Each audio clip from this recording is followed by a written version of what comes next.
What's up guys? Welcome to another vlog, and in this video, sasagutin natin yung mga frequently asked questions or FAQs mula dun sa mga comments na tatanggap natin.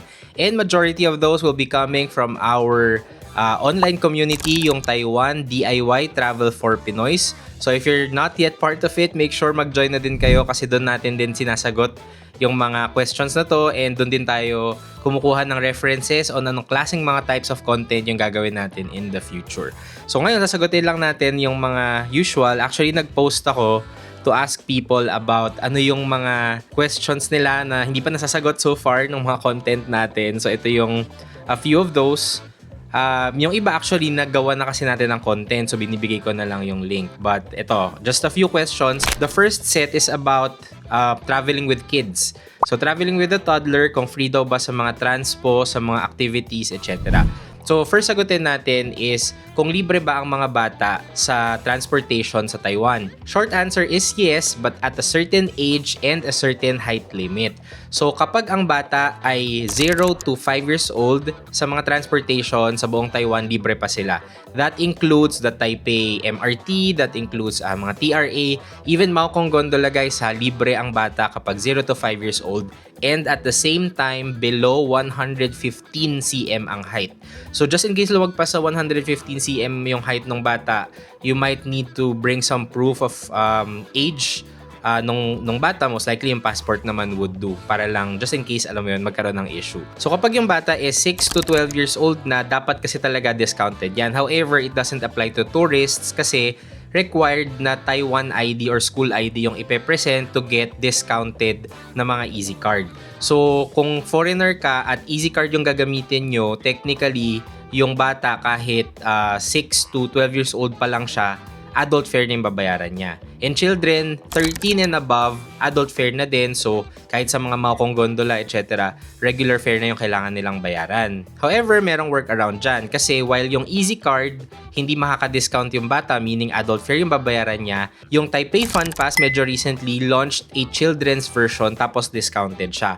So, yung Taipei Fun Pass Unlimited, diba, ng adults yung kulay green, kapag pambata yung light blue. So, mas mura din yun. Unlimited yung sakay nila sa Taipei MRT, sa city buses, tapos kasama din yung mga entrance fees transportation, and yung total na babayaran mo para dun sa card na yon is way cheaper versus the adult fare. Ngayon, pagdating sa attractions, it really varies. Depende yan sa attraction. So, it's really best if you check yung specific na pupuntahan ninyo, kung yung entrance fee may certain age range yung libre, or kung may discount kapag medyo mas bata pa yung kasama ninyo. Ngayon sa mga tours, ganun din. So you have to check na lang to the specific tour company or doon sa specific listing. By rule of thumb, normally kung mag-occupy ng seat, most likely may bayad na sila. Typical question din ay mga budget accommodation for solo or couple travelers. Marami naman na tayong na-try na hotel sa Taiwan, and honestly, some of those are very affordable options naman.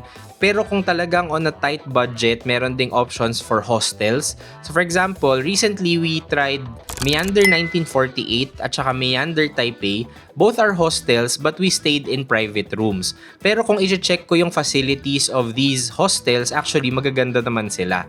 I just can't say yung experience sa mga dormitory rooms, but at least I've seen the common areas, and I feel like very comfy naman din dito sa mga hostel na to. If you want the links to these hostels, lalagay ko na lang din sa description. And yes, applicable dyan yung Agoda and Klook promo codes natin for up to 10% off. So make sure to use those. Para din pala sure na gumana yung mga promo code, itap nyo na lang yung links na ilalagay ko rin dito sa description para automatic mag-save na sa mga app nyo yung mga promo code natin. Next question, ano daw yung mga masasarap na kainan around Ximending area? So obviously, meron naman akong favorites, and baka bias na ako towards these places kasi every time I go to Taiwan, specifically Taipei, kumakain talaga ako dito.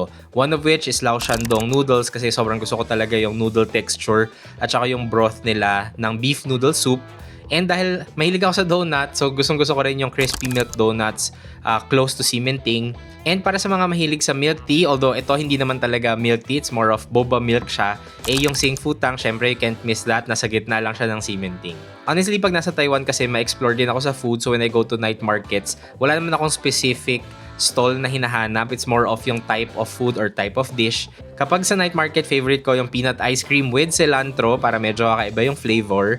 Tapos mga stuffed chicken wing, yung mga stuffed with rice yon na chicken wing na parang grilled. Any type of dumpling I would also try. And of course, Taiwanese sausage. So far, yung masarap na Taiwanese sausage na naalala ko talaga na I feel like babalikan ko specifically was the one in Wulay. Kasi with lemongrass siya, so hindi siya yung typical Taiwanese sausage that I find in night markets. Nasa Ulay Old Street to. Next question is yung buy one take one daw ng HSR or Taiwan High Speed Rail sa Klook.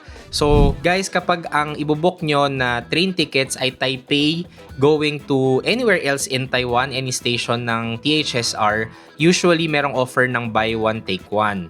Pero kapag pabalik, kunyari galing kayo ng Taichung tapos uuwi kayo ng Taipei, usually wala na yung buy one take one promo pero meron namang 15% off. Check nyo na lang din if stackable siya with our promo code HeyENCKLOOK for up to 5% off yan for new Klook users. And if you want the exact link nung THSR tickets, ililink ko na lang din sa description. Yung mga offers sa Klook usually for tourists, so kapag OFW or yung mga may ARC na document, hindi siya applicable just because chine-check nila yung landing permission sa passport bago mag-issue ng ticket doon sa THSR. Another common question, ano daw ba yung mga usual na pwedeng puntahan outside of Taipei?